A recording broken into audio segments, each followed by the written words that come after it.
Bonjour, je suis Laurent Carilla, professeur de psychiatrie et d'addictologie et je viens vous parler de mon livre « On n'a qu'une vie ».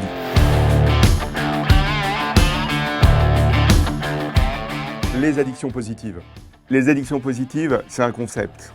C'est quelque chose sur lequel je travaille et qui m'intéresse. En fait, normalement, l'addiction, c'est une maladie, c'est négatif, on souffre, on perd contrôle, on a un usage compulsif, on n'arrive à rien gérer, on a des conséquences sur sa vie, donc on est dans une maladie qui est chronique. L'addiction positive, c'est on va emprunter en fait certains symptômes à l'addiction et on va prendre que le positif. C'est-à-dire que les envies, ça va nous faire plaisir, on ne va pas être en manque et il va y avoir aucune conséquence négative sur notre vie.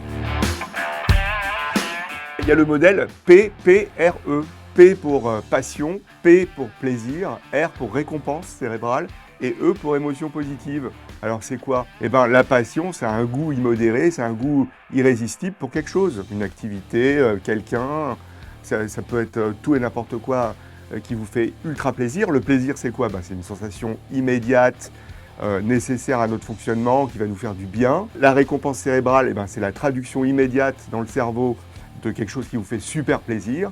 Et les émotions positives, c'est vos super pouvoirs qui vous permettent d'être attentif, réactif, créatif, social.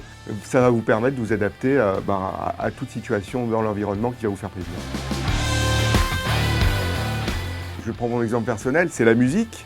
Moi, c'est la musique, le métal. Je suis passionné, ça me fait plaisir. J'ai des récompenses immédiates quand je pense à la musique, quand j'écoute de la musique, quand j'attends un concert qui va arriver, quand j'attends un album qui va sortir, même sur les plateformes en streaming. J'aime bien aussi les vinyles, etc. Et un autre exemple, il y a des gens qui sont passionnés comme ça, de la même façon qu'une addiction positive au football, au basketball, au hip-hop, au rap.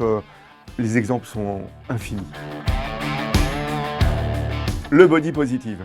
J'ai envie de dire stop au summer body, stop au corps parfait. Il faut arrêter de se focaliser sur ses rondeurs, sur ses petits défauts physiques, sur ses petites gènes physiques, parce que ça va vous parasiter l'esprit, ça va vous parasiter votre bien-être, ça va vous parasiter votre fonctionnement quotidien.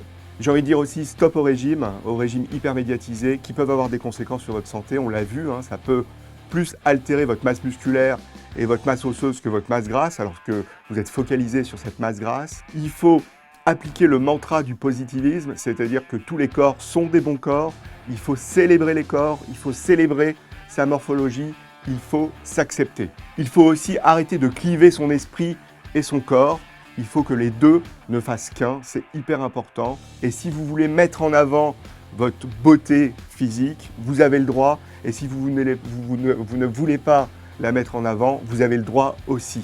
Et vos imperfections physiques, il faut en faire une force et la transformer en rage de vivre. L'important, c'est de se concentrer sur ses qualités physiques et pas sur ses défauts. Vous pouvez faire un petit exercice, c'est regardez-vous dans le miroir, un peu dénudé, et focalisez-vous sur vos qualités physiques. Et tous les jours, faites cet exercice-là, vous allez voir, ça va vous faire du bien.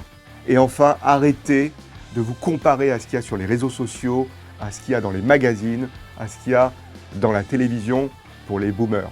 À bientôt.